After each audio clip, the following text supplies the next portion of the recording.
City Council meeting for July 27th with the roll call. Mayor Lawson. Here. Council members Abbott. Here. Vanderwell. Here. Anderson. Here. Bybee. Here. Rodriguez. Here. City Attorney Duncan. Here. City Manager Louthan. Here. We have a quorum. Thank you. Okay, let's start with invocation by Pastor Brian Smith of Summit Christian. Wanted to share just the wisdom that council needs as they lead and guide in our city of over 100,000, and the mic's going in and out. I don't know if that's my fault. But in Proverbs 3, it says, "Blessed is the one who finds wisdom and the one who gets understanding, for the gain from her, being wisdom, is better than the gain from silver, and her profit better than gold." Or James 1:5, "If any of you lacks wisdom, you should ask God, who gives generously to all without finding fault, and it will be given to you." So, Lord, we come before you. We thank you, God, for the collective wisdom in the city council. God, we thank you for the wisdom in those in our city, those in our public service agencies. But God, we need more wisdom. And so, God, would you fill us with your wisdom? Would you guide and direct this council as they make decisions that impacts families and businesses? Would you give wisdom as questions are asked, as answers are sought? And God, in all of this, as we live and are governed, God, would you get the glory? And so we praise you and we thank you in the name of Christ. Amen. Amen. Mr. Duncan, will you lead us in the pledge?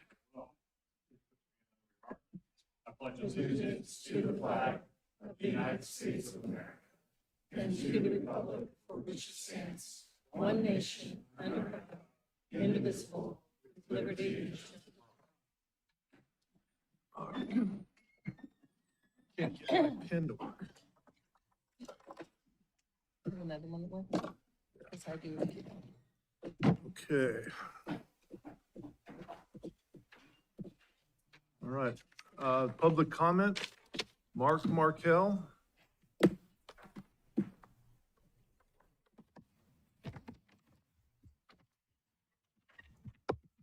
A Yucaipa man was in critical condition Friday at Loma Linda University Medical Center, where he was taken for treatment of head injuries after a car crash Thursday, authorities said. Mark Markell, 24, was thrown from a 1977 Datsun as it overturned on Live Oak Canyon Road at the eastbound Interstate 10 off-ramp at 4:30 p.m., said California Highway Patrol Officer Amber Drysdale. The driver was driving south on Live Oak Canyon Road when he lost control of the car, struck a curb, and skidded into the off-ramp. The vehicle rolled over several times and landed on top of Mark Markell. I was willed alive by Christ, by God, to show you people and warn you people about drunk driving. Look at my face. It's fucked. I'm sorry. Yeah, no cussing, please. Yeah, I'm sorry. It's messed up. It just happened, and it's been since '89 since I had my crash, and I'm still paying for it. So I'm here to warn you people and show you people what can happen. And I don't really have much else to say. I've fallen on my face. It's a bad thing. I'm doing this often, but my brain isn't all there. Just don't get in the car with the drunk driver. This is what can happen. Thank you. Thank you, Mark. Sean Sullivan, followed by Wendy Ross.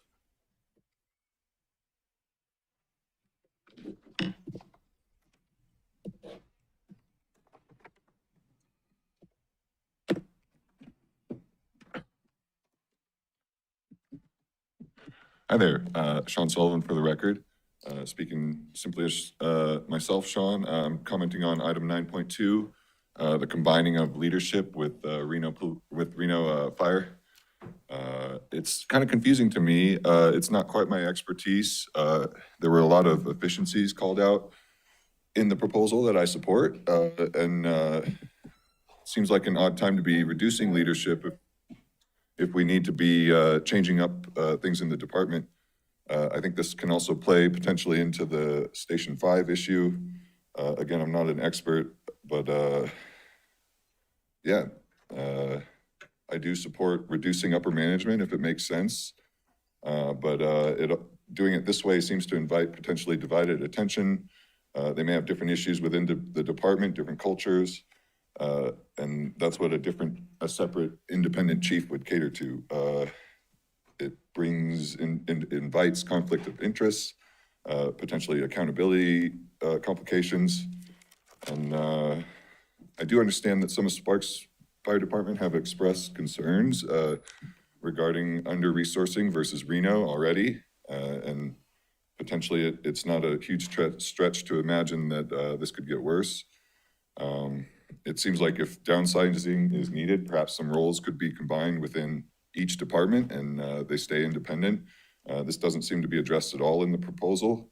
There are potentially other issues that could come up, tilting of priorities. It could affect pay scales and seniority and potentially even union issues. Again, I'm not an expert here, but it certainly seems like it's likely to reduce our representation in a very important issue. So I guess my recommendation is to perhaps table the motion or otherwise spend some more time learning about why exactly this is needed, because like I said, most of the efficiencies they call out could be achieved without changing leadership at all, it would seem to me from a single read of it. Thank you for your time. That's all I got today. Thank you. Wendy Rawson?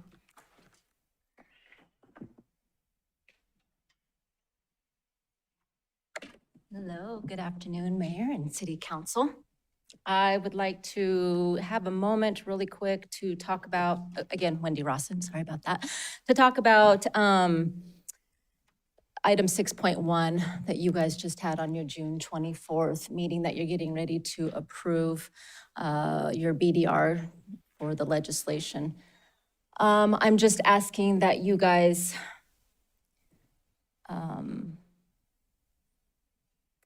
look at a different way of thinking on this instead of doing another tax. And I know that this would be a tax on the visitors because this is additional tax on the rooms for the city of Sparks to generate more income.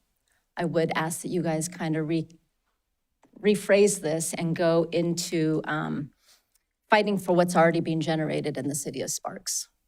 In your guys' meeting, it was stated that $7.8 million is revenue that comes into the city of Sparks, with city receiving about $1.5 million of that.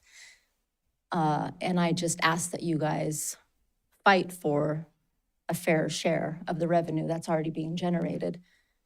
Because, you know, the over $6 million goes to the RSCVA, and I understand that it has its duties to help grow the city of Sparks and the city of Reno. But instead of taxing more, I just ask that you guys please consider looking back at this BDR before approving it today and ask for a fair share and fight for Sparks. We don't need to be doing more taxes on our residents and on our tourists. We are not Vegas, so additional taxes is really not necessary when we have that revenue that's right there at our fingertips to be able to ask for more for our fair share. Thank you very much for your time. Thank you. Appreciate it. Anyone else in the public wishing to speak at this time? All right, seeing none, we'll move on to approval of the agenda. Don't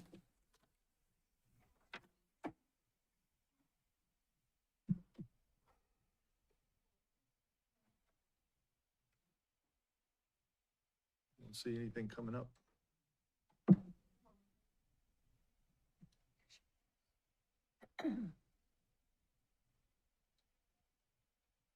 Mr. Anderson, Move to approve the agenda as submitted. Mr. Rodriguez. Second. Got a motion and a second. Any further discussion? Seeing none, please vote. Motion carries unanimously. 6.1, approval of the minutes. Any additions, subtractions? Not, I am looking for a motion.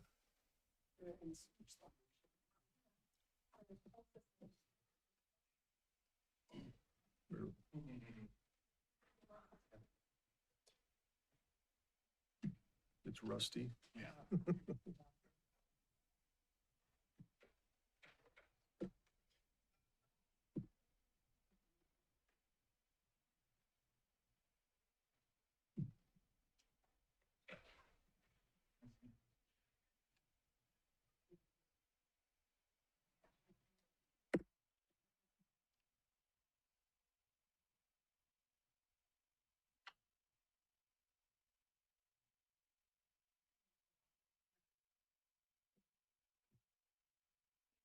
Yeah, We are having technical difficulties, so we can go ahead and do an audible.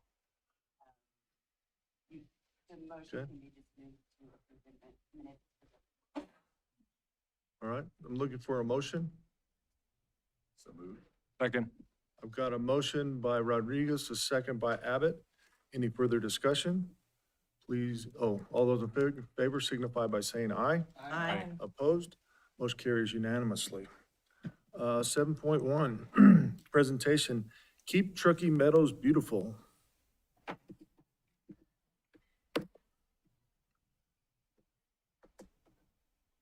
Hello, Mayor and Council. I'm Darcy Phillips. I'm the Executive Director of Keep Truckee Meadows Beautiful. Thanks for having me today. And thank you for continuing to fund our work and volunteering with us. We appreciate all of you. I wanted to come give you some information about the last fiscal year of our work. Starting with the most recent, which was the Great Community Cleanup on May 2nd. We had 26 sites around town. It was our biggest cleanup ever. This picture is one of my favorites. I think you were there, right? The piles of mulch were, were crazy. Oh my gosh, just endless. Thank goodness we had a lot of volunteers. But we had 3 sites at the Great, well, we had a couple more, but these were the kind of main ones. As usual, lots of trash, mulch, painting, graffiti, a number of volunteers. I think we had 875 volunteers total across the community. But our biggest cleanups, a better picture of the mulch. I've not seen anything like that before. Our biggest cleanup this year at the Great Community Cleanup was in Sparks. This was Solomon Circle. If you aren't familiar with it, it's above, or it's right next to Sierra Nevada Corporation at the end of Solomon Circle out there. If you haven't seen it, I've not seen anything like it, hadn't seen it until we went up there. That site we have pulled out of our stats because it threw off our statistics for the entire year. That's how big it was. It was more trash at this site than we had the entire previous year, and last year was a banner year. So those of you that have been up there, it's kind of a conglomeration of dumping, commercial dumping, a lot of green waste dumping, tire dumping, what I'm calling apartment move-out dumping. And we have a saying at KTMB that trash begets trash. So once one person does it, everybody else does it. So with the help of Hero Environmental, which is a wonderful company, as you know, you were there, we couldn't have done it with just hand volunteers. I mean, it was very unusual for us. It's a private property, which we don't usually work on, but it is adjacent to BLM land, and there was nobody else that could do it. So we just decided to go ahead and do the work and get it done. We will be continuing to monitor it. It's also connected to the I-80 sites that we cleaned up about a month ago that we will continue to work on. But all of those sites throughout there are connected, and it's just something else. I mean, that site was just crazy. You're still tired, right? It was incredible. Then going back to last fall, the Truckee River cleanup, we were at 4 sites. That one's usually smaller. Obviously, we focus along the river and tributaries, but a little smaller, about 800 volunteers in total, but 4 of the sites.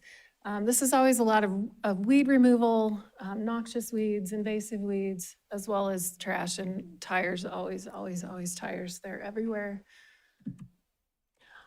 We also have, people aren't as familiar with this program necessarily, the Adopt a Spot program and community cleanups. We have about 375 of these every year.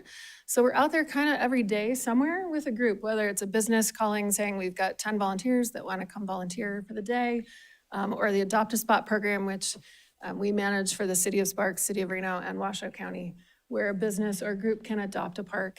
So these are the majority of the parks we were in, some of them multiple times. Those focus a lot on tree planting. You know, we have a lot of people that don't want to clean up the gross trash. They want to plant things, so we do that too. We're doing a project right now at Golden Eagle, planting some more trees with, I think, a Kiwanis group. So lots of work along those lines. This one was another unusual one we did. You guys remember when the marina backed up? Honestly, the 3 of us in this picture in our office were board sitting in the office saw the story and said, let's go kayaking and get some of this cleaned up. We realized pretty quickly it was gonna take more than that, so we ended up spending 3 days. I think your church group came out, tree care came out. We had a good group and got a lot of that cleaned up. That was the most disgusting cleanup I have ever participated in. Felt like I needed a tetanus shot and a round of antibiotics just from being out there.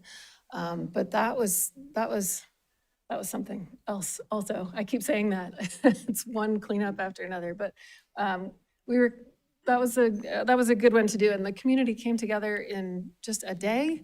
Really? You were out there too? Yes. And it was just like a day. We put out the call and people came and it was great. But that was a hard one.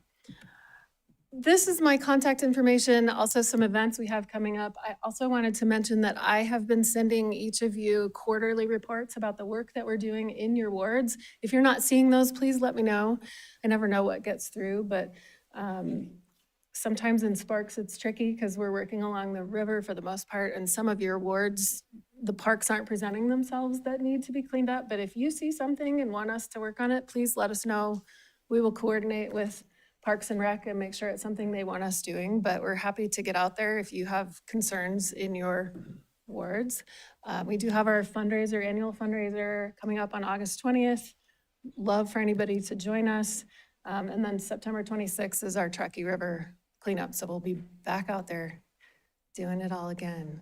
But thank you all for your continued support. We really appreciate the funding from you all. Thank you, Darcy. Thank you. Appreciate it. Any questions? Yeah, go ahead, Paul. Don't have any questions, just praise. You and your team do an amazing job throughout the year. Thank you. And yeah, we just got to see a snippet of some of the projects here in Sparks. But you do it throughout the city of Reno, all of Washoe County. You guys make a huge difference. I mean, we have this beautiful river that passes through our community. And unfortunately, some people don't take very good care of it. And it falls on folks like you guys. And between our Parks and Rec team and Public Works and you all, we make it the kind of place where people still want to enjoy, whether it's the marina or the river or whatever. And I just want to say thank you so very much. Thank you. We appreciate it. We appreciate all the volunteers and all of you all. Great. Thank you. Mr. Abbott. Is that okay? Okay. Darcy, on the adopt a spot parks list that you had, are those the only ones that we currently have adopted, or?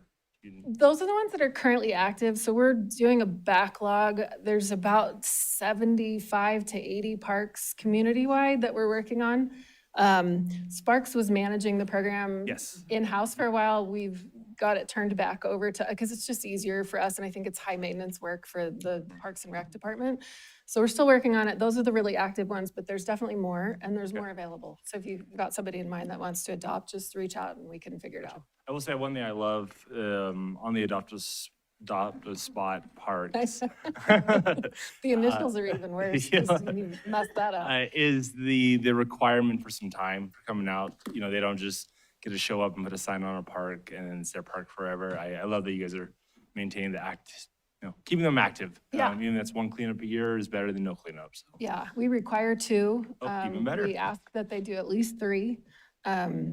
Yeah, we've had a lot of backlog cleanup to do on that program with staffing, but we're getting there. So it's in good shape and we'd love to see it grow. Yeah, well, thank you. And I'll second everything Councilman Anderson said. You guys doing amazing work. Thank you. We'll see the raise the river and we'll see some more cleanups probably this year too. Thank you. Appreciate it. All right. Anyone else? Okay. Thank you. Darcy. Thank you. Appreciate that. Letting me go early. I'm going to hobble out of here. Thank you. Okay. Now, we get to give a commendation to Creative Gardens. Come on down, CJ. Have a seat here for us. And then we'll let you say a few words afterwards. Okay. All right. Whereas strong communities are built through the generosity, vision, and civic spirit of individuals and local businesses that invest in the well-being of children and families. Whereas CJ Sanders, owner of Creative Gardens, has demonstrated an outstanding commitment to our community through the generous donation of a new play yard for Larry D. Johnson Community Center. Whereas this beautiful and thoughtfully designed play yard provides a safe, engaging, and enriching outdoor environment where young children can learn, explore, play, and develop essential physical, social, and emotional skills. And whereas the play yard is enjoyed daily by children enrolled at the Small Wonders Learning Center preschool, enhancing their educational experience and supporting the center's mission for providing quality early child education in a nurturing environment. Whereas CJ Sanders' generosity reflects the spirit and community partnership and serves as an inspiring example of how local businesses can make a lasting and meaningful difference in the lives of our youngest residents. Now therefore, Ed Lawson, Mayor of the City of Sparks, Nevada, do hereby extend sincere appreciation, heartfelt gratitude to CJ Sanders, owner of Creative Gardens, for his generous donation of the play yard at the Larry D. Johnson Community Center and for his continued dedication to improving the lives of children and families throughout the community. Be it further proclaimed that we recognize this lasting gift as an investment in the future of our children and express our deepest thanks to CJ Sanders' generosity, leadership, and commitment to service.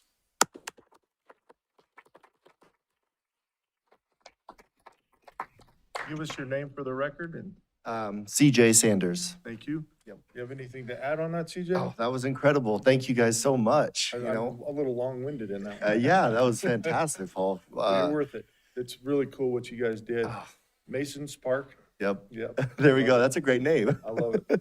I'm really thankful for everything that you guys have done and approving this months and months ago and to see this thing come to life finally for us. I absolutely love Sparks. We reside here. We live in Sparks. My business is its home base in Sparks. We love Sparks. So, and we can do, opening this window, I mean, I'm going to spread the love everywhere and try to get more small businesses to help kind of do things like this around because it's not a lot happening like that. And I was kind of shocked by it. So I was like, you know what, we're going to do what we can do. And when I saw the opportunity, I thought it was just a tremendous,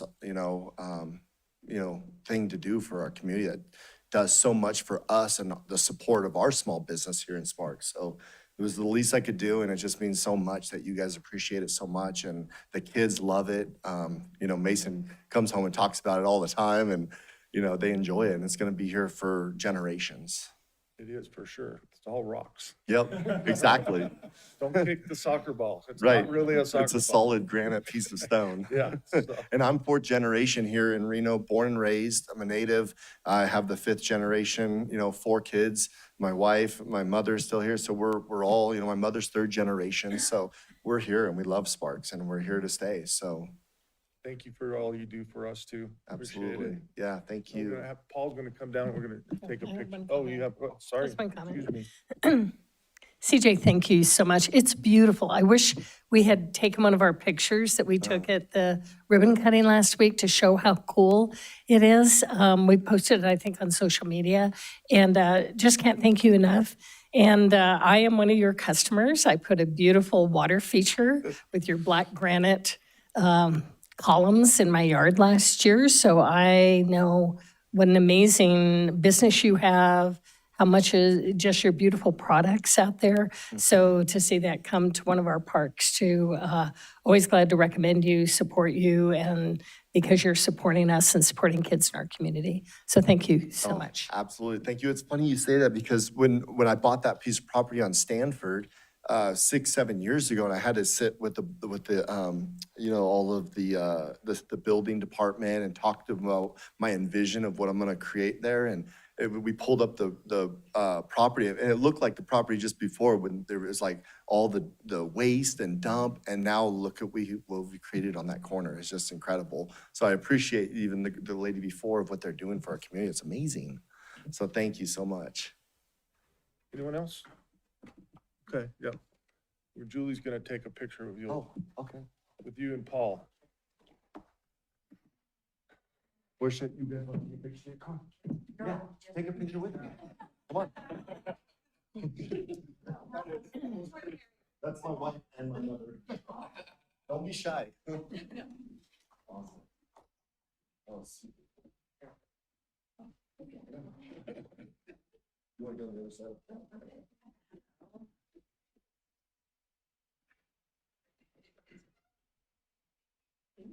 Thanks, CJ.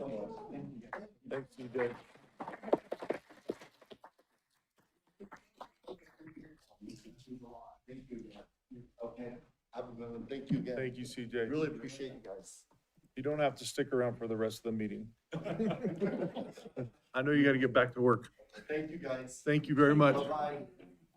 Okay, 7.3, presentation from Liberty Dogs. General Barry. You got one of your trainees with you. Yeah. Because I'm not doing a good job, I can tell you that.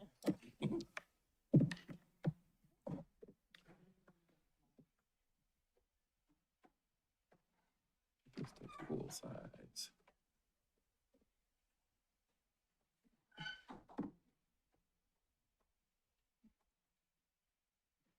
Trying to get to full size, just,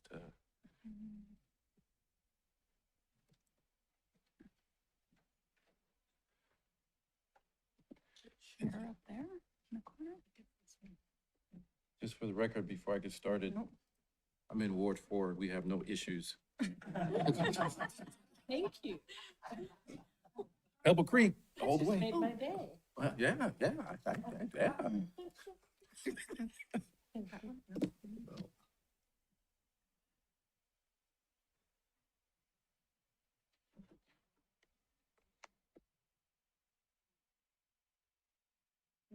This is what she sent over. Let's try that. Oh, there we go. Okay, thank you. Andre Berry. Oh, you can't see it? Oh. Okay, there we go. Andre Berry, CEO of Liberty Dogs. This is Katie Freeman. She's our Vice President of Community Outreach, and she has Tahoe. And I hope Tahoe stays down there because if Tahoe gets up, nobody will listen to what I have to say.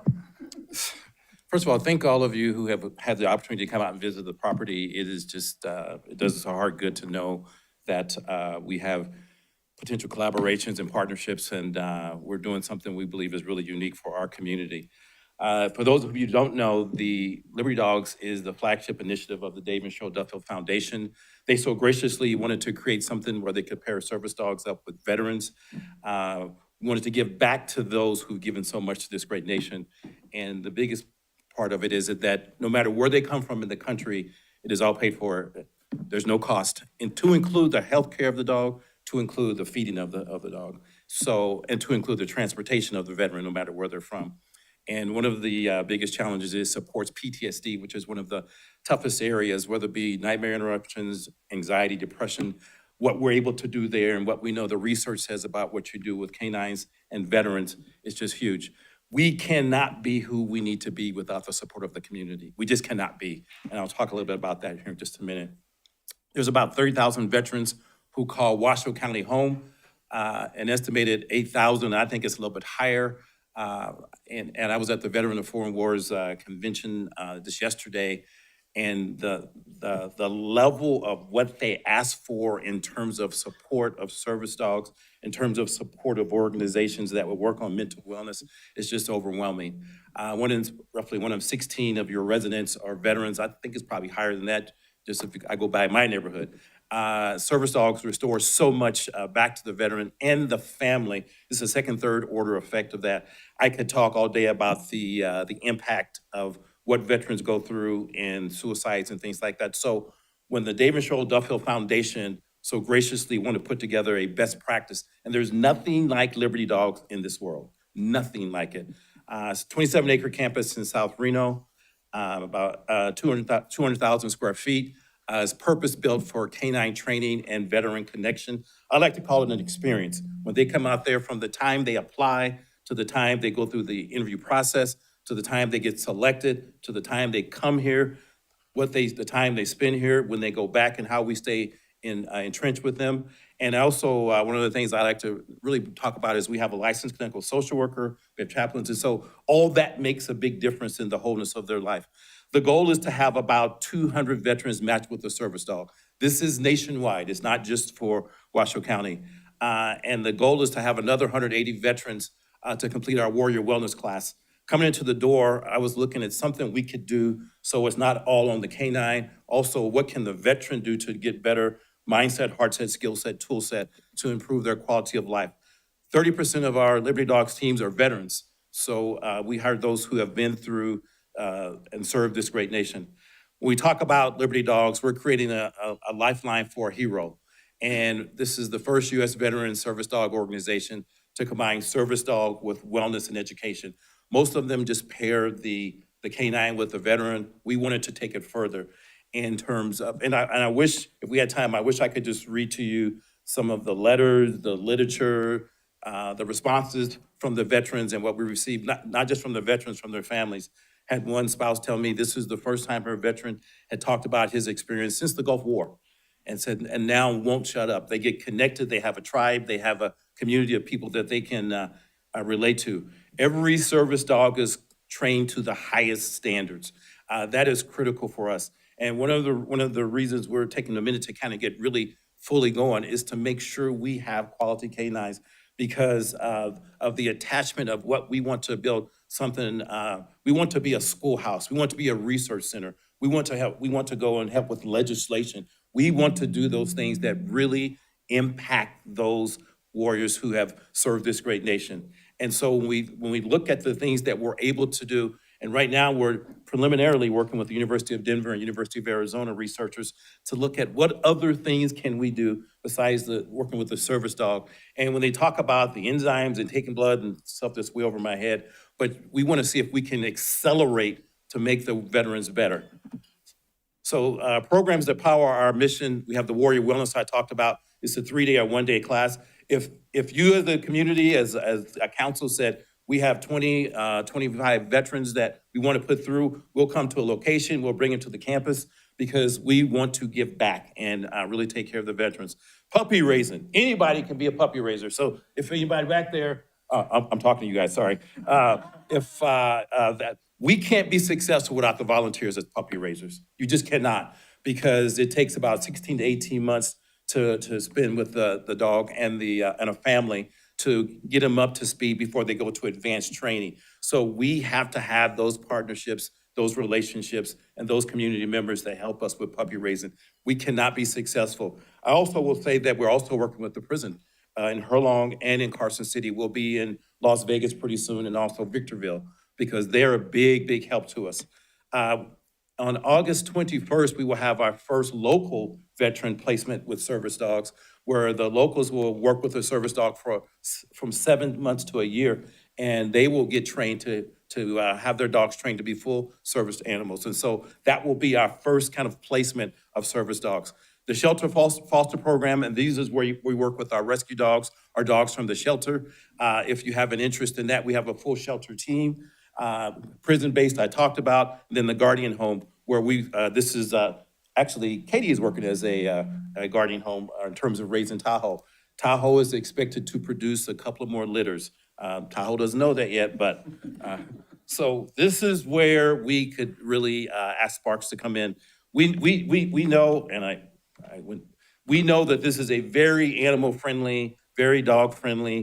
Did I tell you guys Ward 4 Sparks? Okay.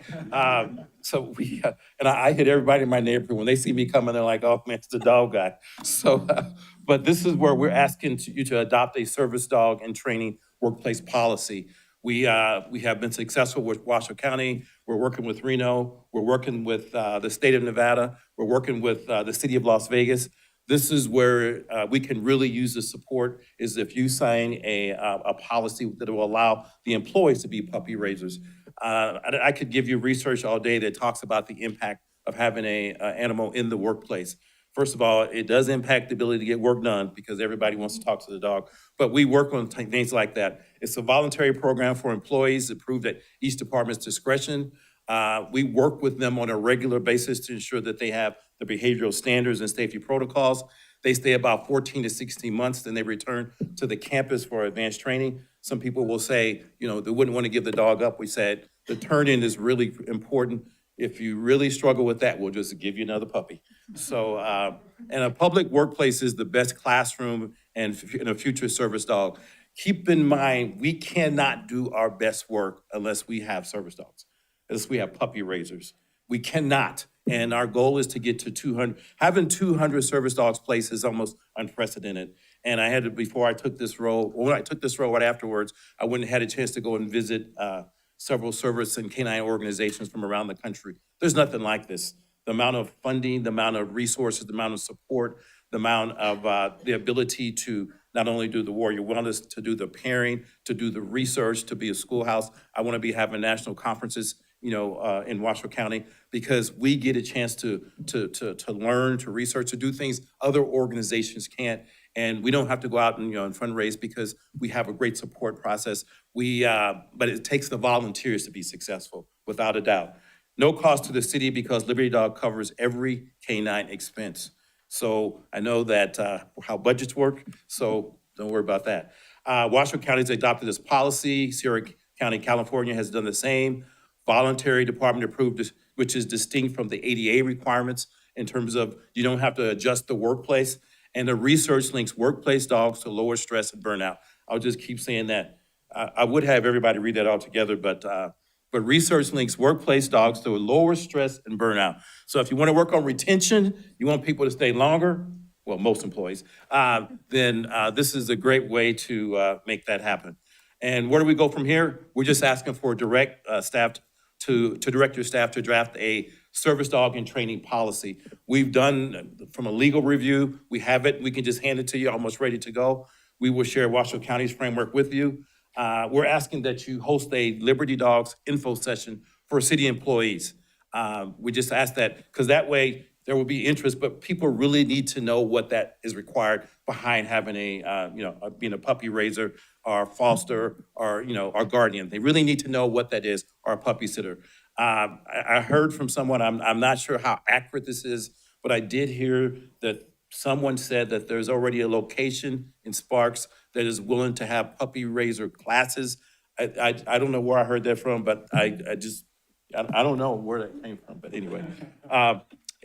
We really, I am so hopeful that Sparks takes the lead in being puppy raisers or volunteering with our organization, because there are other volunteer opportunities that we have out there. So having said that, thank you for your time. This is by far one of the most groundbreaking things in our community. If you do not think this saves lives, I can tell you stories all day long. It has a huge impact of taking care of those who've taken care of this nation. And we're just looking forward to doing great work to ensure that our veterans have the support and the resources needed and their families in order to go forward. Stand by for any questions you have. Questions from the council? Ms. Vanderwill. First of all, I'm going to say thank you, and I did tour it, and what a wonderful organization. And so you guys don't have to sit through all of city council. I'll be asking for this, for Dogs in the Workplace to be on our agenda on August 10th. So Thank you. that way you do not have to sit through, okay? So, because we already have the policy, but I highly support this, and I think it's a wonderful program. Thank you so much. Anyone else? Go ahead, Paul. Just want to say thank you for the work you guys are doing. Appreciate it. I know that there are a couple of us already from the city here that have made a commitment to help you guys out. And yeah, you guys are doing great work. The animals you're turning out, considering I'm only seeing them partway through the process, it's amazing. And the impact they can make. We lost a service member recently locally. And to think that if maybe one of these dogs can prevent that from happening, the whole program is worth it. So thank you for what you guys are doing. Thank you. Anyone else? Joe, Charlene? No? Thank you. Well, I got to take a tour and have dinner out there. You guys got a first-class chef out there too. That cooks for everybody who's there training with their dogs, so it's pretty awesome. Do you have something, Joe? I just want to say, no, I did get the tour of the facility. It's amazing.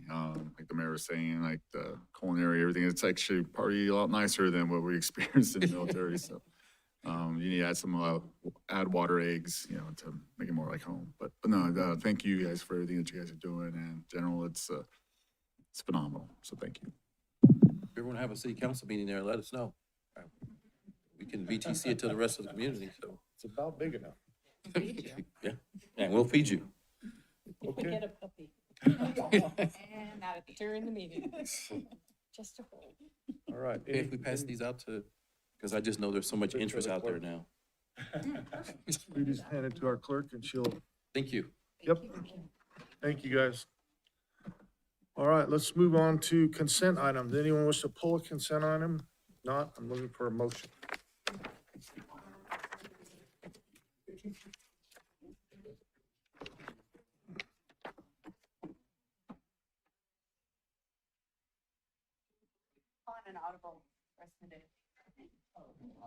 What are we audibling? Consent. Okay, so I'm looking for a, there's Mr. Rodriguez. I move to approve consent agenda items 8.1 through 8.7 as submitted. Mr. Abbott, Second. got a motion and a second. Any further discussion? Seeing none, please vote. Motion carries unanimously. Okay, 9.1, consideration, discussion, of possible appointments to the Truckee Meadows Housing Authority, or TMHA, from the following pool of applicants listed in alphabetical order: Donald Abbott, Paul Anderson, Charlene Bybee, Ed Lawson, Joe Rodriguez, and or Diane Vanderwell. Does anyone have I haven't talked to anyone prior to this. Does anyone have a burning desire to sit on this board? Ms. Vanderwell? Anyone else have a desire? Joe? So, well, one of you eliminate yourselves then. Yeah, we're gonna Rochambeau. Just one. Oh, is there two? Okay. Well, perfect. Let's hurry up and vote. We got 2 volunteers. All right, so I'll do two. all right, so You get 3. now you've got me confused, which isn't hard, by the way. 2 positions, 2 different terms. Oh, 1 and a 2-year. Okay, all right. Okay, all right, so I'm looking for a motion.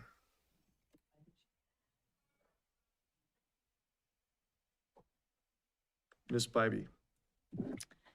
I move to appoint Diane Vanderbilt for a 2-year term ending November 30th, 2028, and Joe Rodriguez for a 3-year term ending November 30th, 2029, to the Truckee Meadows Housing Authority. Mr. Anderson. Second the motion? We've got a motion and a second. Any further discussion? Seeing none, please vote. Who's not voting? There we go. You got to vote, sir. Motion carries unanimously. Thank you. And it's good to have representation on that board. 9.2, consideration, discussion, and possible approval of an interlocal agreement, AC 6205, between the City of Reno and the City of Sparks Fire Department shared leadership and operational coordination, establishing a shared fire chief model under which the Reno Fire Chief provides executive oversight of both fire departments, along with a framework for operational coordination and regional cost sharing. Chief. Good afternoon, Mr. Mayor and council members. For the record, my name is Derek Keller. I'm the Division Chief of Operations for your Sparks Fire Department. The item before you is an interlocal agreement between the cities of Sparks and Reno that formalizes a shared fire chief model while maintaining 2 individual independent fire departments. This agreement does not merge the fire departments. Each city retains its own budget, personnel, labor agreements, stations, and governance. The city managers and the city councils continue to have full authority over their respective organizations. The agreement allows Sparks to share executive leadership with the Reno while creating a framework to improve regional coordination, resource deployment, and operational efficiencies. It also establishes accountability through regular performance reporting and oversight by both city managers. From the financial standpoint, Sparks will reimburse Reno for 25% of the fire chief's salary and benefits, reducing executive overhead while allowing these savings to be redirected towards operational priorities. Staff believes this agreement strengthens regional collaboration, improves service delivery, preserves local control, and positions both departments to better serve our community. For those reasons, staff respectfully recommends approval of this interlocal agreement. I'd be happy to answer any further questions. Okay, questions from the council? Joe, you got anything?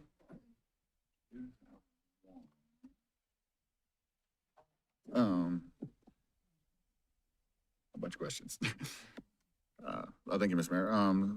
With this MOU, would this look at potentially combining any full-time positions or anything like that, or This can I MOU elaborate a little bit more, like what this might look like?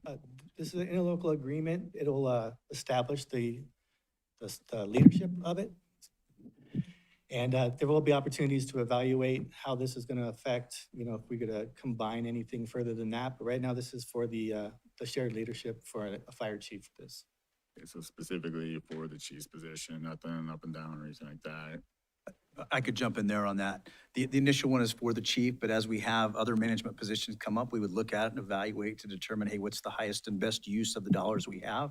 If it made sense perhaps to combine another position or share another position between the two, we would do that. If it didn't, we would keep it independent, but all those would be value-based decisions on what they were providing. Do they have the capacity? Does it make sense for us to do it financially and operationally? Thank you, man. Thank you, Chief. Okay, Mr. Abbott. Mr. Keller, looking at I think it was 75-25 is what we're looking at for the split between the two of us, between Reno and Sparks. One of my questions, I guess, what would we be seeing on our side of Sparks? Are we getting a chief for, is he showing up to Sparks on a couple days? Is there, what is the conversation there? I can talk a little bit about, Wayne's available for the financial piece of it. I can talk a little bit about what that might look like. And I think it'd be the same as with any department head. You're going to have designated time probably, and then you're also going to ebb and flow based on priorities, based on what's happening, based on different things that are occurring. Obviously, we'll evaluate that, make sure that we're receiving what we're looking for, and we have the support for our troops and our folks out there. But at the same time, too, we recognize that, it is shared. And that's why the agreement's structured in a way, too, that provides both parties flexibility for us to evaluate this and see if there's models and things that we can improve upon, things that maybe work exactly how we'd hoped, and things that maybe there's, opportunity to improve. So we would look at that, but there is no set Mondays he's here and Tuesdays he's somewhere else. It would be dynamic in that what's happening, where are things occurring that require his attention, and he would meander between the two as appropriately. Okay. Ms. Vanderwell. I think Wayne. For the record, Sorry. that's okay. For the record, Wayne Weber, County Manager, Budget Division, Mayor Lawson, members of the City Council. We project estimated savings about $245,000 just on this initial position. And once again, that's just as we start the process. And that's with the 25%? Yes. Okay. So that would save us $245,000. Thank you. Ms. Vanderwell. Thank you, and this is probably for the city manager also. On the management committee, it says city managers of both parties will be there, and mine may be twofold. Have we discussed maybe expanding that a little and having a representative from HR for both the city of Reno and city of Sparks on there also? We haven't, but I think the agreement is written with the framework as such that we can bring in various resources as we would need them, whether that be HR, whether that be perhaps finance in some cases, to talk through different stuff and how some of those might make sense with how a resource was considered to be used moving forward. But I think the agreement that's in place provides that flexibility and allows us to accommodate things such as that. Okay, great. And this is just a follow-up to it. How will the cities know how this agreement is performing? Are you going to come back to us in like 60 days, 90 days? So this way we can show the community, hey, we've done it and it's being successful. Sure. I think we'll evaluate based on the cadence we put forth, which we talked about, which Chief Keller brought up with regard to the quarterly reporting. We'll use those reports as an opportunity to maybe not always bring it to a council meeting, but maybe it's shared publicly through some of our website and different things like that. The idea here is transparency. We have our new performance portal up right now that will showcase a lot of how we're using our resources on the fire side as well. So we can look at some of those and how are we performing, how are resources being used. et cetera. But we would intend to absolutely report back to council on some type of cadence based on the information we're receiving in those quarterly meetings. Terrific, thank you. Ms. Spivey. Thank you, Mr. Mayor. Couple questions. So this is a one-year contract? Correct. With a 180-day buyout, or we can give, if we decide it's just not working at all, we give 180-day notice to go back to what we were doing before, correct? I know that's for you, That Dina. is correct. Okay. So it's not, we're not locking us, this isn't locked in for eternity. It's a 1 year to kind of see how it works and if it's giving those efficiencies. And I think at the end of the day, to me, it's more than just cost savings. And obviously the time we're at right now with our chief just having retired gives us the luxury of doing this at this point of time, especially as we look at possible fire consolidation on a bigger scale. This is not consolidation, but this, I think, comes at a good time. But for me, at the end of the day, cost savings and saving taxpayer dollars is always top priority for me. But even more important is going to be efficiencies and really service delivery. So are we providing top service delivery of fire, of EMS to our residents in the most efficient way and getting to fires and to medical calls most quickly, and even our training and hazmat and all those other things that we're the highest level. So all of our, to even increase where we are on the quality of service we can provide, because that is, public safety is our number one responsibility. It's where the majority of our funds go to. So I think this gives us an opportunity to maybe enhance that, and I support it for that reason. I think that is something that makes sense to me at this point. Thank you. Mr. Rodriguez.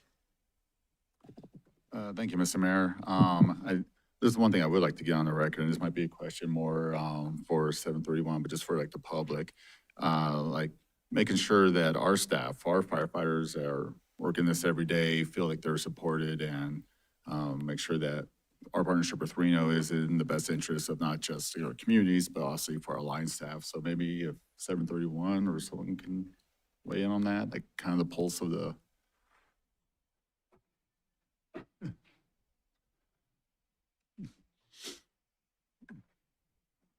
Sorry to drag you up. That's all good. Good afternoon, Dan Tapia, President Reno Fire Spring Sparks Firefighters, 731.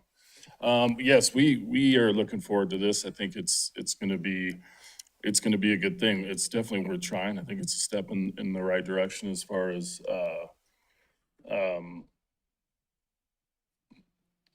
like a regional type look. I think that it saves in a lot of ways as far as the firefighters are concerned. 731, we came together as a group, Reno Sparks Firefighters, a couple years ago at least now. So we're on board. We're looking forward to it. We want to see how this thing is going to work. I have high hopes. I think it's going to be good.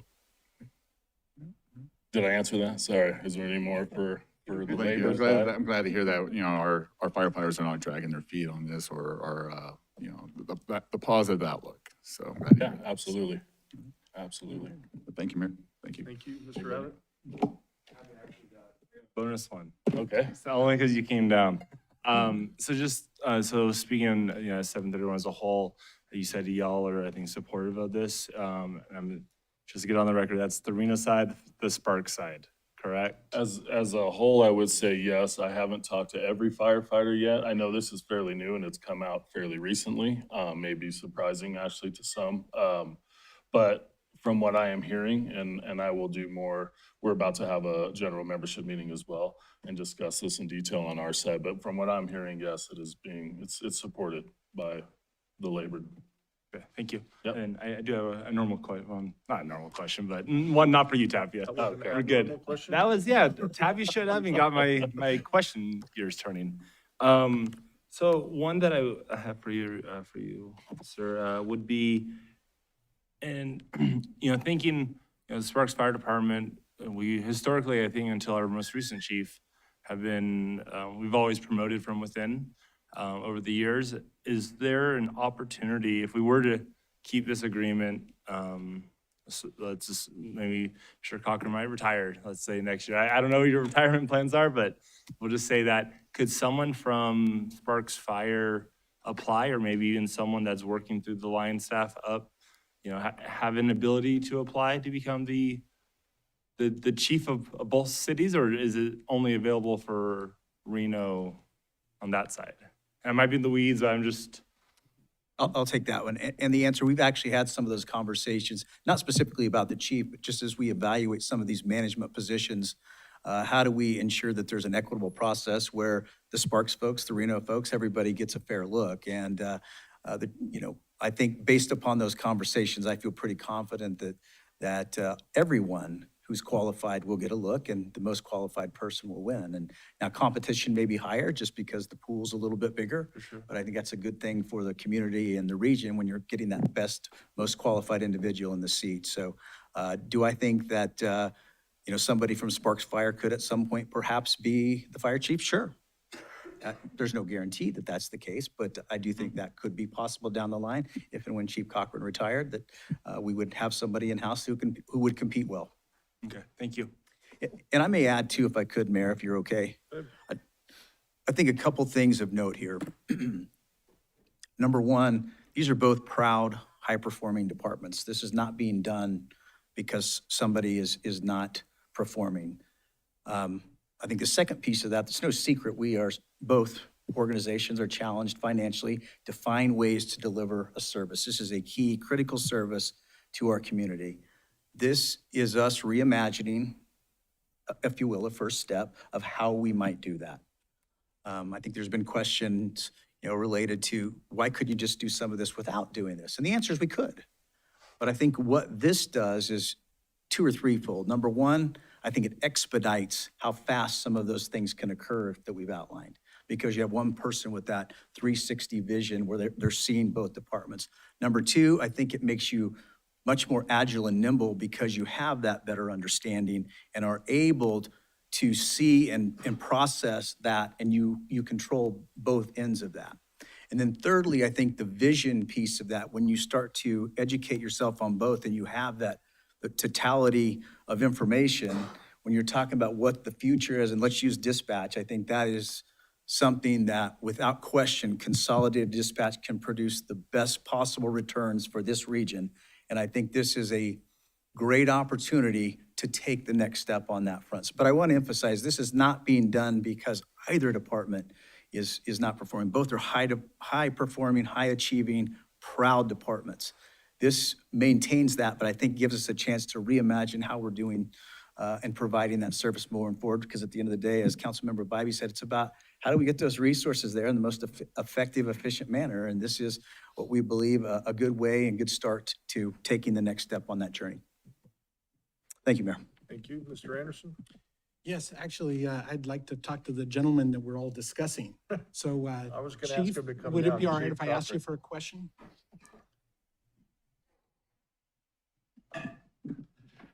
First, I want to say thank you for your willingness to step into this role. I truly appreciate you being willing to do this.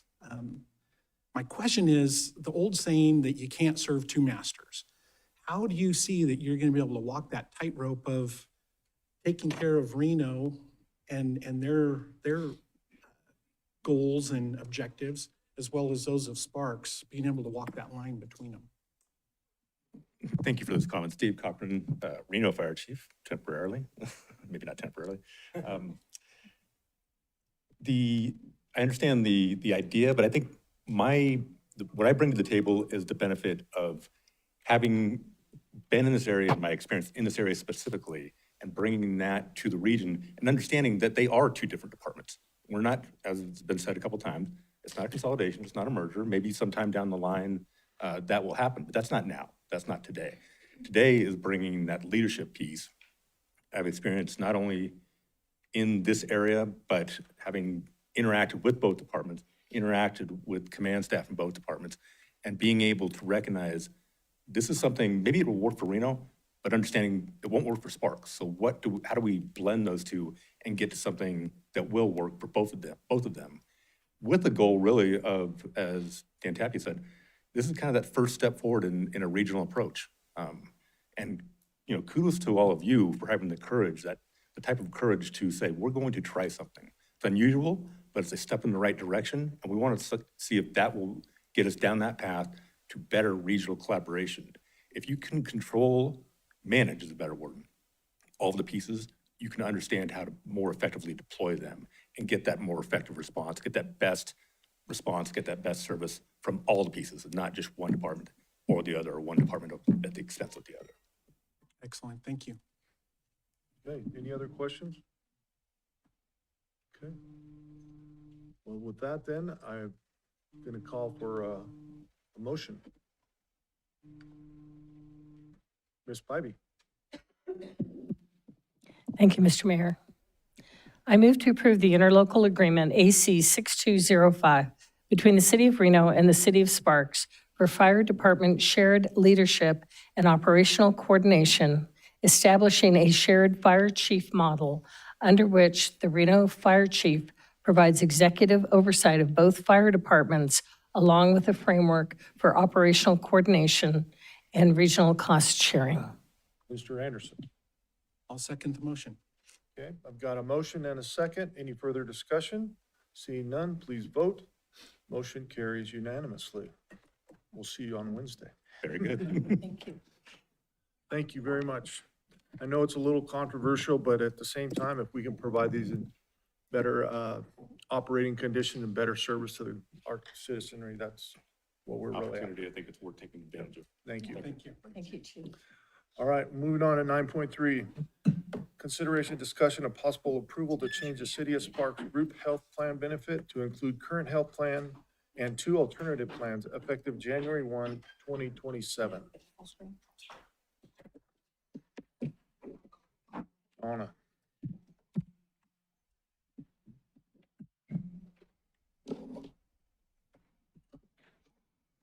All right, good afternoon, Mayor and City Council. Shauna Halterman, Human Resources Director for the record. During the 2025 labor negotiations, let me get rid of this thing here. Here we go. The city's labor teams used a total compensation approach, which included benefits such as health insurance in the calculation. During discussions, employees stated that they valued the city's health insurance, but those who had little utilization of the health insurance wanted some options besides the current single plan. Second. Working with our consultant, LP Insurance Services, various options were devised and presented to the Group Healthcare Committee meetings in March and May of this year. Also, 11 sessions were held throughout the city in June to educate employees on the different options that were presented. These options included different plans as well as varying options for calculating the city's portion of the health insurance. At the July 9th, 2026 Group Healthcare Committee meeting, the committee voted to recommend to City Council Plan Offering B. I'll discuss that in just a moment. Plan Offering B doesn't make any changes to the calculation or the amount that the city uses in the total compensation comparisons. However, it does offer employees the choice to select from the current plan or to choose from 2 other options. Our current plan is the PPO 200 plan. This Plan Offering B will add option 1, which is a PPO 400 plan, has a higher deductible, higher out-of-pocket costs. However, it has some flat rates for, in the blue, primary physicians, specialist physicians, urgent care, and lab, without having to meet the deductible first. Option 2 is a high deductible healthcare plan, which has even higher deductibles and out-of-pocket costs, but a much lower cost. This is Plan Offering B, and as I said, the city's portion doesn't change. So the amount that the city is putting in towards each employee is unchanged. Current plan is the PPO 200. It's a $200 deductible plan. To give some examples, employees only currently, the city covers 100% of that. So at the bottom where it says their cost is 0. For option 1, It is a higher deductible but lower cost, premium cost plan. So the city in red would put $1,128 into an HSA for that employee. Excuse me, let me take that back. An FSA for that employee for option one. FSAs need to be spent by the end of that calendar year. The other option an employee might have as an employee only is option two, a high deductible healthcare plan. The amount in red of $1,992 is the amount that the city would put into an HSA for that employee. An HSA health savings account would, does not need to be spent by the end of the calendar year. It could stay in there. It's also portable if they separate from the city. It's theirs to keep. They can use it now, in 20 years, whenever they would like. In addition, the employee spouse, employee children, and employee family sections, you can see, for example, employee only in the current plan, the employees out of their paycheck pay $437 a month. An employee would have the option of switching to option one at $190 a month or option two at $2 a month. So employees would see savings right out of their check and the difference in what they're paying now if they choose those other options. They could take some of those savings in option one and put it into an FSA, or they could pocket the difference or put some into an FSA. In option two, anything in red is the city's portion that's getting put into an HSA. In addition to that amount the city's putting in, the employee could put some of their savings and premiums into an HSA as well. They have an option. In short, all of this offers employees with exactly what they have now, or they have two other options depending upon what works for their family and their situation. They will make selections during open enrollment. We'll be having group and individualized meetings for people to help figure out what's best for their individual situation. And then they have the option to change every year during open enrollment. So maybe one of these plans works well for them now, their situation changes in a couple years, they could pick a different plan. But overall, it at least allows options. And I really appreciate the group healthcare committee's willingness to work with us on this. They asked a lot of really good questions. They went out to their people and tried to get a feel for what they needed, and ultimately did vote for this as a recommendation to council on July 9th. And if approved, this plan document would be revised with UMR. It would be effective in January 1st of 2027. And I'm open to any questions. Question from the council. Ms. Spivey? Shauna, thank you. This was a tremendous amount of work for you, for your staff, the group health committee. Appreciate it because it gives people options. So it gives our employees who are maybe young, single, they don't have a couple of kids, they don't have the medical needs that they will when they're my age. So really for them to be able to not pay as much per month, to put that into an FSA or HSA, gives them that flexibility, or even monthly, less would come out of their paycheck, and then they're seeing that in their paycheck as they try to meet monthly expenses.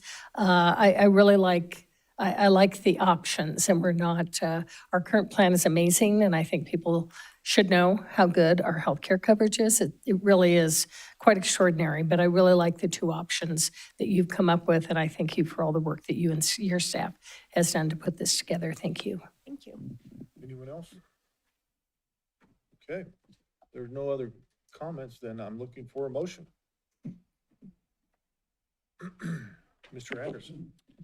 I move to approve the proposed change to the City of Sparks Group Health Plan benefit to include the current health plan and two alternative plans effective January 1st, 2027. Mr. Abbott. Second. We've got a motion and a second. Any further discussion? Seeing none, please vote. Motion carries unanimously. Thanks, Shauna. 9.4, consideration, discussion, and possible approval of a reimbursement agreement AC 6208 between the City of Sparks and the City of Reno requiring the city of Sparks to pay for a proposed pre-construction services agreement amendment for the Truckee Meadows Water Reclamation Facility dewatering building project in the amount of approximately $11,772,340, and requiring the city of Reno to reimburse approximately $8,079,357 of those costs. Casey. All right, well, good afternoon, Mayor Lawson and members of council. For the record, Casey Menser, Treatment Plant Director at the Truckee Meadows Water Reclamation Facility. So this is another item related to the ongoing effort for Tumwharf to construct a new dewatering building. The dewatering building is currently approaching the 90% design stage, and our delivery method for this project has been to utilize a construction manager at risk, or CMAR. As a quick reminder, our CMAR, PCL Construction, was hired through a pre-construction services agreement in November of 2024 and has been involved in the design since the 30% design stage. Once all of the engineering is complete, PCL will give us a guaranteed maximum price, known as a GMP, to go forth and build the dewatering facility. It has become apparent throughout the course of this project that it would be tremendously beneficial for the schedule as well as the overall costs to begin ordering some of this equipment that has an exceptionally long lead time. So as such, PCL is proposing basically two parts of this project. The first would be an early procurement package where we could go forth and buy those items that have a really long lead time, such as electrical switchgear that might take, 50, 60, 70 weeks to, fabricate and ultimately procure. And the second part would be that production of the GMP, the guaranteed maximum price, to go forth and do the rest of the construction. The City of Reno is looking to amend their existing pre-construction services agreement with PCL to incorporate that early procurement package. However, Reno desires to utilize a state loan for their portion of the project, which can only be applied to the construction GMP. As such, what this agreement is looking to do is it proposes that Sparks pay for all of the costs incurred by the early procurement package. As a positive note, one thing that we were able to obtain a couple years ago, we actually got a $3 million federal grant, and we're able to apply that towards the early procurement package. And so it would be for all of the costs incurred for the early procurement minus that $3 million grant, which gives us that $11,772,340. What would happen then would be that Reno would then credit Sparks that money against the construction GMP, effectively reimbursing us during the construction phase of the project. This agreement does not have Sparks pay more than our ownership share. Sparks will still only pay for 31.37% of the total project costs. This agreement solely changes the cash flow of each city so that Reno can utilize their loan to the fullest extent. Our chief financial officer has reviewed the cash flow model, and it is staff's position that the proposed agreement does not negatively impact the city of Sparks. One last point, Sparks is not financing any portion of this project and will not be charged any interest related to the city of Reno's loan. Staff recommend approval of this item, and with that, I'd be happy to answer any and all questions. Right, questions from the council? This is unusual for us. We've never done this before, but will we just turn off their sewer? Right. What's our leverage? Being a good neighbor. Yeah, I think it makes sense. It makes sense to pay cash for it too. Mm-hmm. All right, so we're looking for a motion if there's no discussion. Mr. Anderson. I move to approve the reimbursement agreement AC 6208 between City of Sparks and City of Reno, requiring the City of Sparks to pay for a proposed pre-construction services agreement amendment for the Truckee Meadows Water Reclamation Facility dewatering building project in the amount of approximately $11,772,340, and requiring the City of Reno to reimburse approximately $8,079,357 of those costs. Ms. Vanderwell. Second. Got a motion and a second. Any further discussion? Seeing none, please vote. Motion carries unanimously. Thank you. Thanks, Casey.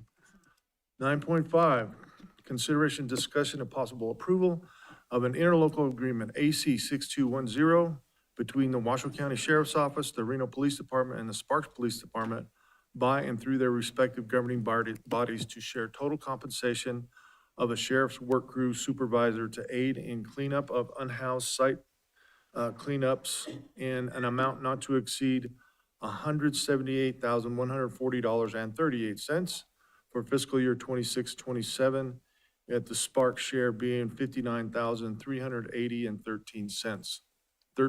Gotta get that 13 cents in there. Tara. Good afternoon, Mayor Lawson and members of council. For the record, Deputy Chief Tara Edmondson. I'm before you today with an interlocal agreement with the Washoe County and the City of Reno to share services provided by the Sheriff's Office Inmate Work Crew Supervisor to conduct area cleanups with focus on abandoned camps left behind by the unhoused. The agreement will split the cost of the crew supervisor that manages and supervises the inmates. The total cost for this fiscal year, as Mayor mentioned, is just over $178,000, with the Spark share being just over $59,000. The agreement is for 1 year with the possibility of renewal. And just historically, the work crew has been extremely effective, and this agreement will ensure dedicated time to our city, which in turn will reduce the demand for our employees and free them up for other city priorities. This agreement will also allow for the work crew to be utilized elsewhere in the city, as agreed upon within the agreement, and the work crew supervisor will coordinate with the Hope Sergeant. The Washoe County Sheriff's Office will bill the city quarterly and will provide a record of services rendered within our city. Staff recommends this approval, and I'm available for any questions. All right, questions from the council. Mr. Rodriguez. Thank you, Mayor, and thank you, Chief. Just a quick question. Have we had this contract like this before with the Sheriff's Office, or is this new? We have contracted differently as a whole with the work crew. This is a different funding mechanism that we are specifically helping support the supervisor that runs the inmate crew, rather than just a total contract for the work crew services. Thank you. Thank you, Mayor. Okay, and if I remember, past contracts have been right around $60,000, so this is really same. Yeah, it's apples to apples, I think. All right, anyone else? If not, looking for a motion. Mr. Rodriguez. I move to approve the interlocal agreement AC 6210 with the Washoe County Sheriff's Office and the Reno Police Department and Sparks Police Department by and through their respective governing bodies to equally share the total compensation for our work crew supervisor in the amount not to exceed $178,140.38 for fiscal year 2026 through 2027, with Sparks shared being $59,380.13. Ms. Bybee. I'll second that motion. Got a motion and a second. Any further discussion? Seeing none, please vote. Motion carries unanimously. Thanks, Tara. That was painless. Madam Clerk, 10.1, public hearing. Thank you, Mr. Mayor. This is public hearing consideration, discussion, and possible approval of a memorandum of understanding, MOU AC 6123, with Sparks Police Protective Association to provide law enforcement services at the special event overtime rate for athletic or sporting events held at city facilities, for which the permittee will reimburse the city for the overtime costs. Okay. Hello again. For the record, Deputy Chief Tara Edmondson. The item before you today, as mentioned, is a memorandum of understanding with the Sparks Police Protective Association to add language to their current collective bargaining agreement related to special event overtime. If approved, this would allow our police officers to provide law enforcement services to athletic and sporting events who have obtained a permit from the city at the agreed upon special event overtime rate. This option requires the permit holder to pay the cost of the officers at this rate, meaning that there is no additional cost to the city. Staff recommends approval, and I'm ready to answer questions. Question from the council. Okay, looking for a motion then. Mr. Abbott. I move to approve a memorandum of understanding, EC-6123, with the Sparks Police Protective Association to provide law enforcement services, excuse me, at special event overtime rate for athletic or sporting events held at city facilities for which the permittee will reimburse the city for the overtime costs. So I should have done a public hearing first, so public hearing Any in the one in the public wishing to speak on this item? Seeing none, we'll bring it back. Mr. Rodriguez. I'll second. Got a motion and a second. Any further discussion? Seeing none, please vote. Motion carries unanimously. Thank you all. 10.2, public hearing, Madam Clerk. Thank you, Mr. Mayor. This is public hearing, consideration, discussion, and possible approval of the City of Sparks Language Access Plan for FY '27 and FY '28. Good afternoon, Mayor Lawson and City Council members. For the record, I'm Allison McCormick, your Assistant City Manager. Today, I'm seeking your approval of the city's language access plan for fiscal years 27 and 28. As the council may recall, in 2023, the Nevada legislature adopted Assembly Bill, or AB 266, which requires the city to develop a language access plan, update it every 2 years, and file it with the Governor's Office for New Americans. The purpose of a language access plan is to lay out how the city will ensure that people who communicate in languages other than English can still access city programs and services. More than 20% of our residents here in Sparks speak a language other than English at home. So making sure that they can access our services, even if they don't speak English well, is extremely important to serving our whole community. City staff sought input on the updated plan at the most recent Sparks Citizens Advisory Committee meeting and made revisions based on the committee's feedback. Staff also posted the draft plan on the city's website for public comment. Staff received 2 emails in response to that posting, neither of which provided substantive feedback. This item is also agendized as a public hearing to create more opportunities for public input. Staff recommends approval, and I'm happy to answer any questions. Questions from the council? Seeing none, the public hearing, we'll open it up to the public. Anyone in the public wishing to speak on this item? Seeing none, we'll bring it back to the dais, and I'm looking for a motion. Mr. Anderson.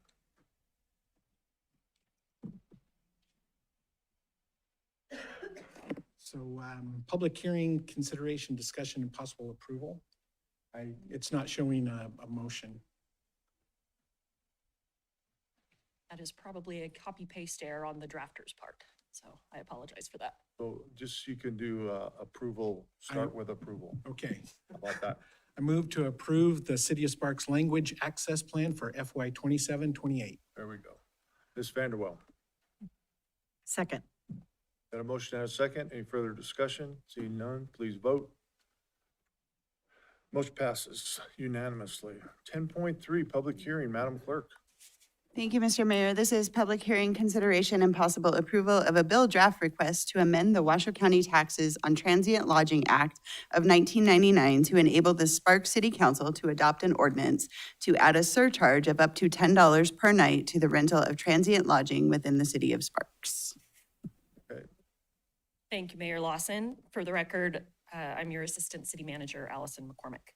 I'm seeking your approval of a bill draft request, or BDR, for the City of Sparks for the 2027 legislative session.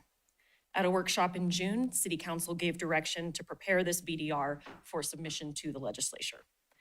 If enacted, this BDR would enable the City Council to adopt an ordinance to add a surcharge of up to $10 per night on room nights that are subject to transient lodging tax or room tax within the City of Sparks. This is an enabling legislation, not mandatory. As drafted, the surcharge could be used for any government purpose so that visitors to Sparks are directly supporting the public amenities and services that they use, such as parks, roads, and public safety services. Staff anticipates that this could generate approximately $5 million annually based on fiscal year 25 room night data.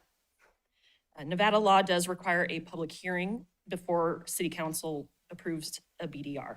Staff recommends approval, and I'm happy to answer any questions. Okay, questions from the dais? Mr. Rodriguez. Thank you, Mayor. Just for like the publics, in case they didn't watch our budget workshop or BDR workshop or anything like that.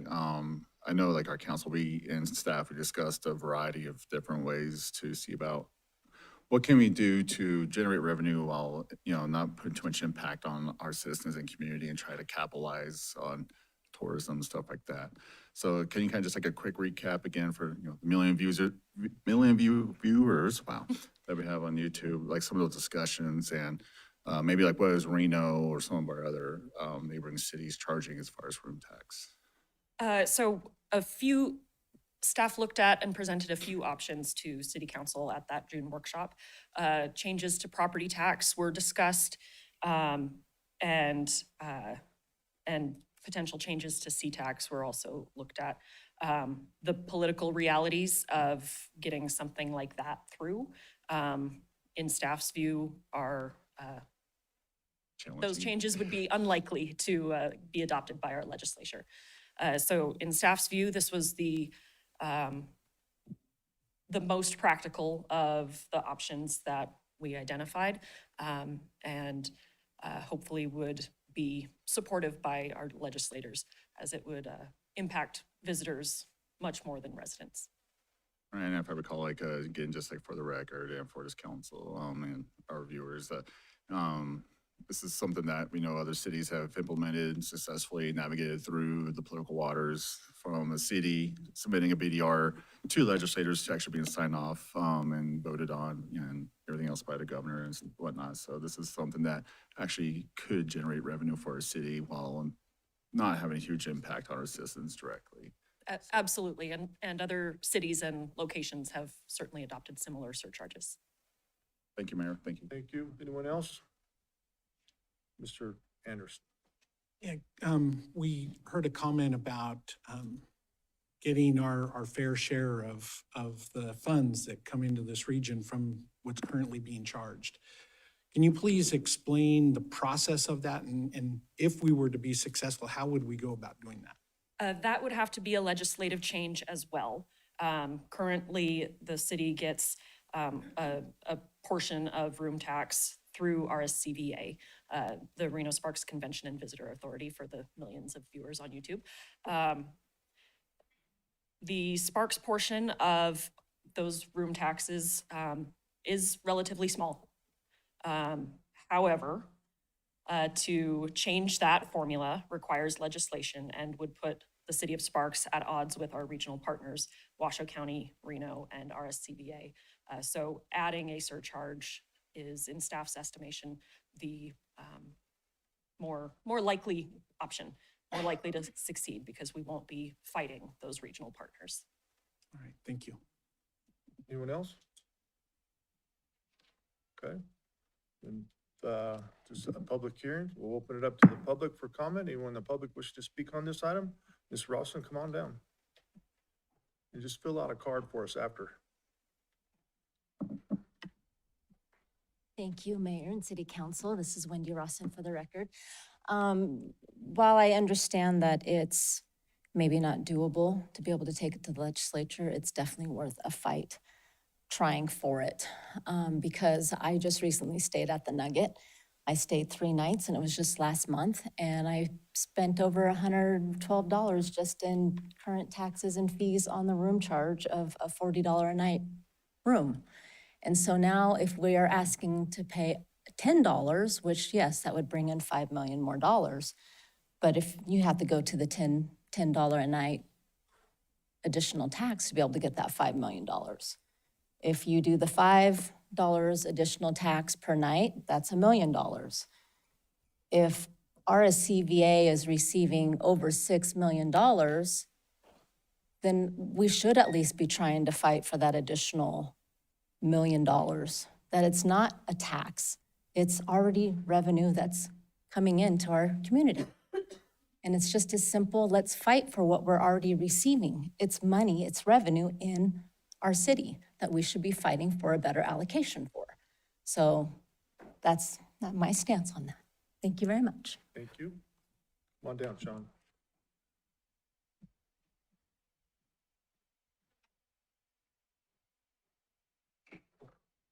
Hey there, Sean Sullivan for the record again.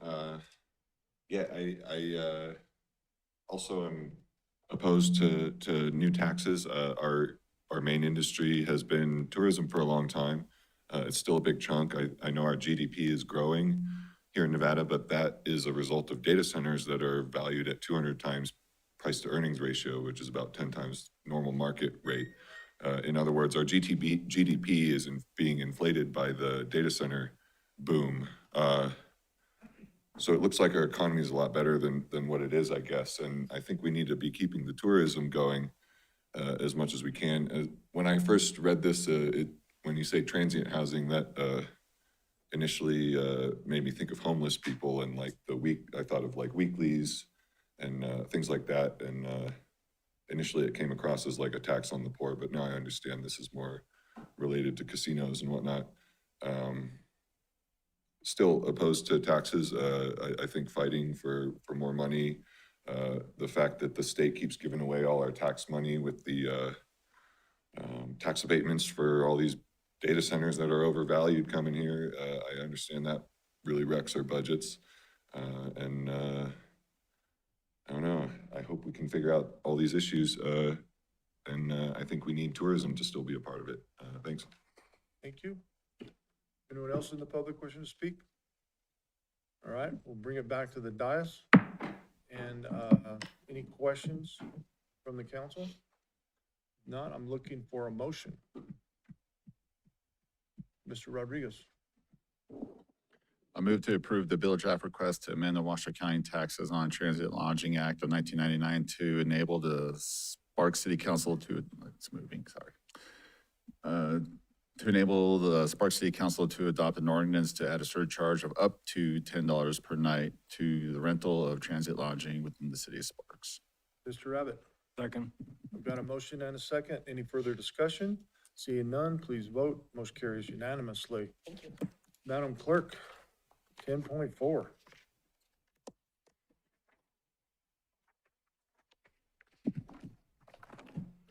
Thank you, Mr. Mayor. This is second reading, public hearing, consideration, discussion, and possible adoption of Bill Number 2858, an ordinance amending Sparks Municipal Code, Section 13.27.080, appeals, to update the sewer bill appeals process and providing for other matters properly related thereto.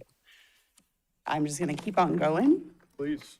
Thank you. This is Lisa Hunderman, your city clerk for the record. Section 13.27.080 of the Sparks Municipal Code governs how sewer customers can dispute their sewer bill. It has not been meaningfully updated in over 20 years. Currently, there is a $150 threshold that separates staff level review from formal committee review, which no longer reflects current billing amounts. The appeals process is also currently fragmented. The finance director role that is referenced in the lower tier actually no longer exists in our administrative structure, and the department is currently under the city clerk's office. The ordinance that is before you today replaces section 13.27.080 in its entirety. The two-tier structure is preserved, but it has been updated. And under the new threshold, appeals under $1,000 would go to the city clerk for review. And then an appeal of the city clerk's decision would go to the city manager for final review. And then anything over $1,000 would still go to the Sewer Appeals Committee, and that they would provide a recommendation to the city manager. The city manager would make the decision, and then appeals of the city manager's decision would still go to city council. There was some additional changes that were made in the code. Previously, there was some documentation requirements that were scattered throughout the section with no clear statement of what a petitioner should bring to or provide for an appeal. So the new code consolidates all of the requirements into a single subsection. And there is also an additional purpose statement that was added that clearly defines when a sewer bill could be adjusted. And that any granted adjustment could be approved in full, in part, or not at all. The restructured process is expected to reduce staff time on routine billing disputes by keeping low dollar amounts at the administrative level. And staff does recommend the city council adopt the ordinance amending this section of Title 13 as presented. As a reminder, this is a public hearing, and that concludes my presentation, and I'm happy to answer any questions. Questions from the council. Mr. Abbott. A comment. As someone that has had the pleasure of sitting on the Sewer Appeals Board, highly support this for for not only our own time, but for staff's time. Every time someone appeals, it's not just a simple one page. It's them going through all the history, getting the reason. It's a lot of work, and they're average from 7 to 15 on every once a month. So definitely big time savers. I think it'll also be great for our citizens too that show up. We've had a variety of people show up over the years where some people are probably more stressed than they need to be over a sewer appeal. But we can take care of maybe some of these appeals process at the customer service counter and help people get their cases resolved instead of waiting for the next sewer appeal. So highly support it. I love it. I know we've talked about it for a while. Just throwing out the advocacy for it as well. So. Thank you. And if I could piggyback off of what Councilman Abbott said, the 8 to 15 or so that you get on a monthly basis, we've calculated it out, and that'd probably go down to about 8 a year. Okay. Anyone else? All right, so public hearing, anyone in the public wishing to speak on this item? Done, I'll bring it back to the dais, and we are looking for a motion. Mr. Abbott. I move to adopt Bill number 2858, an ordinance amending the Sparks Municipal Code, section 13.27.080, appeals, to update the sewer bill appeals process and providing for other matters properly related thereto. Ms. Vanderwell. Second. Got a motion and a second. Any further discussion? Seeing none, please vote. Motion carries unanimously. Thank you. Thank you, Madam Clerk. 11.1, second reading. Thank you, Mr. Mayor. This is second reading, public hearing, discussion, and possible adoption of Bill number 2857 to modify a final approved plan for the Kylie Ranch North Plan Development, Kylie Ranch North Phase 3 Final Handbook to 1, modify the parking ratios applicable to medical uses, 2, revise sign standards related to medical campus signage in Village 25, and 3, modify parking area landscaping requirements when covered parking is utilized in Village 25. And on an approximately 98.4 acre site generally located east of Pyramid Way, west of David Allen Parkway, south of Wingfield Hills Road, and north of Sparks Boulevard, Sparks, Nevada.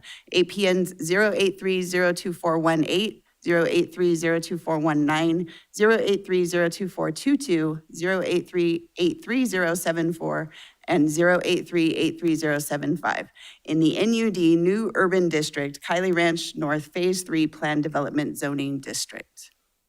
Thank you, Madam Clerk. Again, apologies for the length of titles. Did for you my- write that for us? I did. Thank you. So good afternoon, Mayor Lawson, members of the City Council. I am, for the record, Danny Ray, Senior Planner, here to present this item to you today. So on this slide, you can see the boundary of the approximately 874 acre entire Kylie Ranch plan development, which encompasses 12 plan developments. And it's outlined in blue. Outlined in red is the 98.4 acre Kylie Ranch North Phase 3 plan development, generally located east of Pyramid Way and west of David Allen Parkway, south of Wingfield Hills Road, and north of Sparks Boulevard.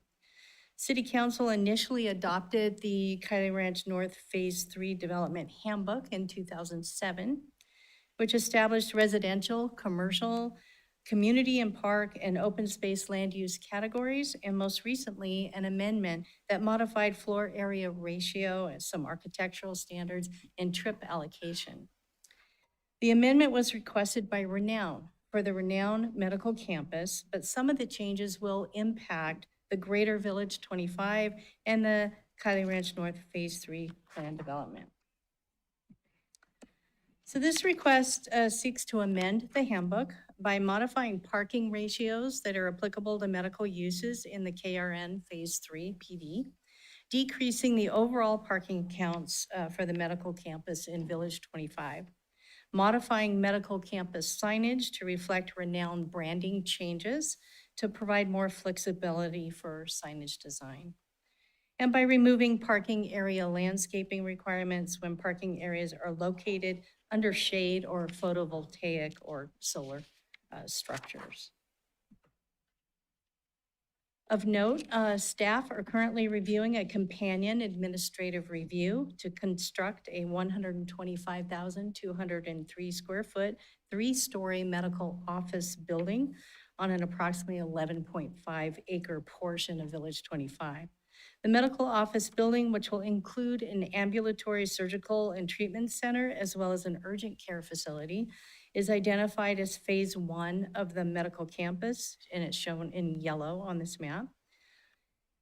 And a hospital and 2 additional medical office buildings are identified as phase 2. They are not presently included in the administrative review. And approval of the administrative review is contingent upon approval of this request to amend the handbook. So for parking ratios, this request seeks to modify the minimum parking ratios for certain medical uses to align with the Institute of Transportation Engineers, or ITE, parking rates as shown on the table here on the screen, which will decrease the overall parking count by only 45 spaces from that is currently required in the handbook. Staff supports modifying the parking ratios as requested because the ITE parking demand rates are based on peak parking demand data collected at multiple hospital and medical sites. And these rates will support development not only of Village 25 with envisioned medical uses, but also medical uses in other portions of the Phase 3 handbook. And for modifications to signage, the handbook contains specific signage standards related to the medical campus land use category that no longer represent the renowned branding. This request seeks to remove the illustrations related to renowned branding from the handbook, as well as certain standards related to materials and dimensions of the medical campus, providing additional flexibility within an established framework. In addition, this request proposes to modify sign standards to change an electronic message gateway sign for an internally illuminated LED sign, increase the height of a gateway sign, and increase the maximum square footage of building signs. And this request also seeks to modify the language in the handbook related to parking area landscaping. As proposed, requirements for landscape islands and tree plantings would not apply under parking shade structures, including those designed to support photovoltaic systems, since a lack of direct sunlight would impact the sustainability of landscaping and plantings. So according to the fiscal impact analysis for the project area, between 2026 and 2039, the project is proposed to add 228,590 square feet of medical office space, a 595,000 square foot hospital, and 125,000 square foot parking structure, and is anticipated to generate a revenue surplus in the amount of $33 million over the 20-year analysis period. However, the analysis only pertains to Village 25, which is a part of the greater Kylie Ranch North plan development that has historically been utilized to analyze fiscal impacts for the plan development. When analyzing the impacts of a potential medical campus project in conjunction with the greater Kylie Ranch North plan development, the analysis shows a remaining net surplus of $65.4 million.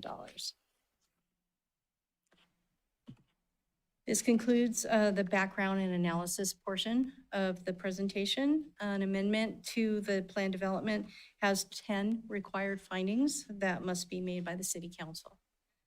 So for findings PDA, PDB, and PDH, the requested modifications to development standards are consistent with the comprehensive plan and surrounding land uses, because they will facilitate commercial development in an area planned for commercial uses, promoting compact development and development flexibility in a location where infrastructure such as sewer, water, storm drains, and police and fire services are available, and providing potential for the continued growth of the Kylie Ranch North community for residents and businesses, supporting goals MG1, MG11, goals CC1, EV1, and EV2.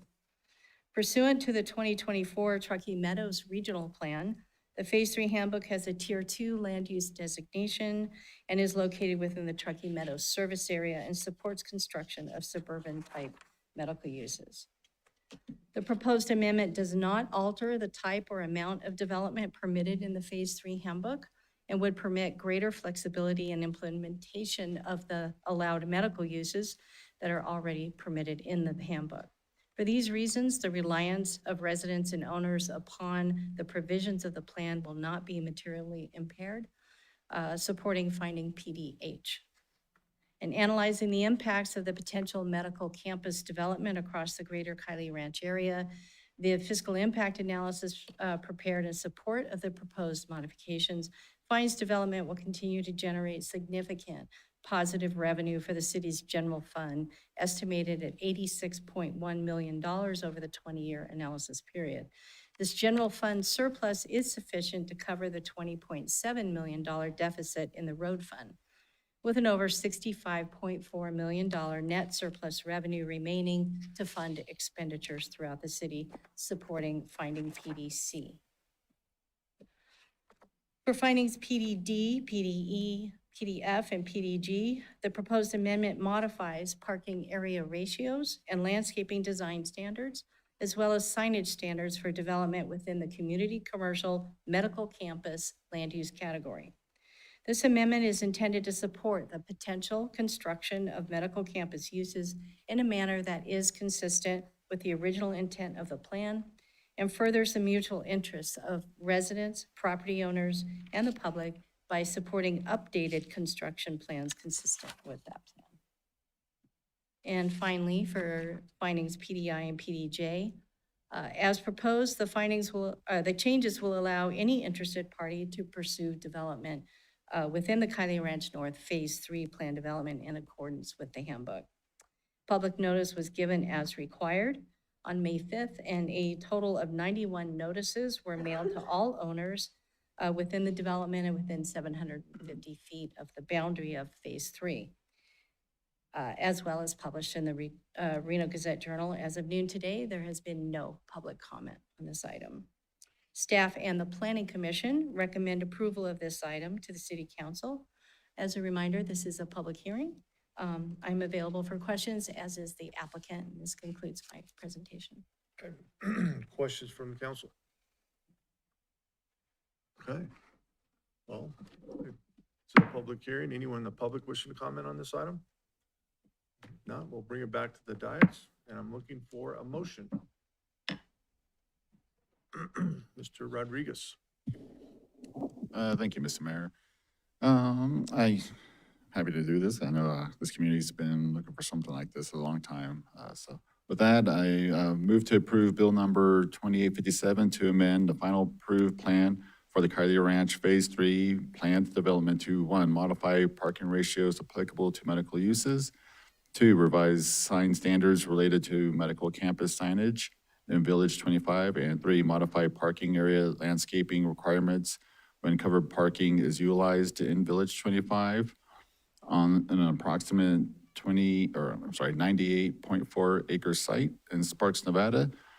APNs 083-08, or I'll start that over. APNs 083-024-18 and 083-024-19 and 083-024-22. Almost there. 083-083-74 and 083-083-75 based on the findings PDA through PDJ and the facts supporting those findings as set forth in the staff report. Okay. Did I get that right? Mr. No? Mr. Mayor, no, yeah. The 2 APNs at the end. Okay, so friendly amendment to this motion. And so APN 083-08, thank you. 830-74 and 083-830-75. Thank you. We get them all in there now? Yes. Okay. May I second the motion? Well, I want Councilman Rodriguez to relax a little. That was a hard one to get through. Yes, you can second it, please. All right, and I do. All right, any further discussion? Seeing none, please vote. Motion carries unanimously. All right, Madam Clerk, do we have any public comment? We do not, Mr. Mayor. Okay, announcements from the mayor, city council, city manager. Anybody have an announcement? Yes, you have an announcement. Right, well, I have a request. If I can, please request on our August 10th, 2026 agenda, the policy for dogs in the workplace. That, I know the language from Washoe County was provided to us, so like to see if we can get that on our agenda and get it passed. Will do. Thank you. Thank you. Anyone else? All right, then you got anything, Mr. City Manager? We are adjourned. Now we got redevelopment. Redevelopment.